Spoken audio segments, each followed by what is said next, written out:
The first application of potentiometer here we are going to discuss, which is to compare the EMF of the two cells whose EMF are actually unknown to us. So we need to calculate their ratio, that is E1 by E2. If suppose we consider the EMF of the first cell to be E1, the second to be E2, then we need to calculate the value of E1 by E2 by using the potentiometer. So we have taken the arrangement of a potentiometer as shown here. You can see that 2 points A and B, the wires are connected here accordingly. From B it is connected to the rheostat and a key, and then a battery is connected. The positive terminal of it is connected to the point A. Now the point A is connected to the positive terminals of both the cells having EMF E1 and E2, and they in turn are connected to a two-way key. The keys are A and B, so either A will be in the circuit or B will be closed. So either one out of these two, one of them will be closed. So that's why we need a two-way key here. A resistance box is connected, which gives us an appropriate value of resistance, and the galvanometer G is connected, which gives the deflection when current flows through it. When no current flows through it, the galvanometer gives zero deflection.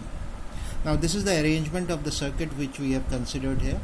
Now the most important thing which you need to understand is, in the step 1 we considered the key to be closed, key K to be closed, and here we take the key A to be closed here. That means the cell having EMF E1 is taken in the circuit, like the current will flow in this direction to the point J, and like this it will. The current will also flow in this direction.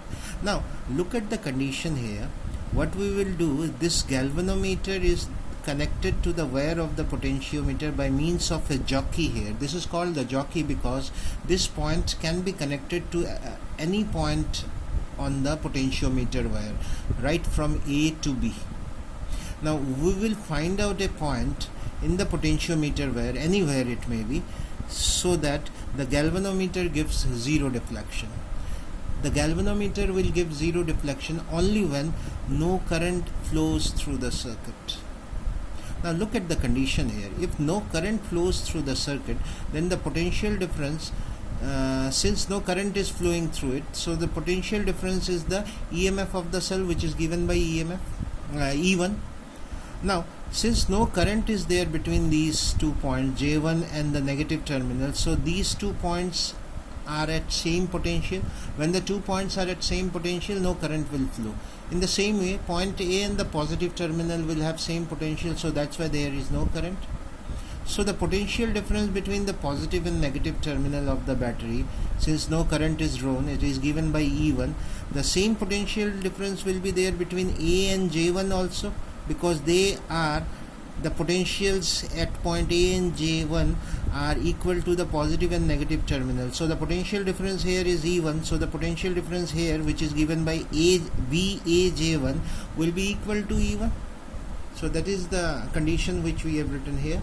The potential difference between A and J1 is equal to the EMF E1. Now we have seen that according to the property or the principle of working of potentiometer, this potential difference VAJ1 will be directly proportional to the length here. So the length is L1. A scale will be there which can measure the length here. So it is L1 length. So VAJ will be equal to some constant into L1. This constant is actually the potential gradient which we have discussed earlier. So VAJ1 is equal to E1, so E1 can be written as KL1. So this is the value of E1, that is the EMF of the cell, first cell, which we are getting here, given by KL1. Now what we will do is, in the second step, we will keep the key K closed and we will open A and close the key B. Now the circuit, in the circuit, this cell with EMF E2 will be there in the circuit, and the current will flow through this. Now we will choose or find out a particular point J2 where the galvanometer gives zero deflection. That means no current flows through this circuit. It means the negative terminal of the cell and J2 has the same potential. The positive terminal of the cell and A has same potential. That means the potential difference, which is the EMF of the cell between the two terminals, is equal to the potential difference between these 2 points A and J2. So VAJ2 will be equal to E2. So that is the thing which we have written here. So VAJ2, you can see here the length is given by L2. So VAJ2 is directly proportional to L2. So VAJ2 is equal to K into L2. So that's why E2 can be written as KL2. So we have the values of E1 and E2. We need to find the ratio since we have calculated experimentally the value of L1 and L2. So in terms of L1 and L2, E1 and E2, E1 by E2 can be written as L1 by L2. The values of K will cancel out. So this gives the ratio of the EMF of the two cells, which is actually the ratio of the balancing length of the two cells given by L1 is to L2. I hope this is very clear to you. Any doubt, you can post me the doubts.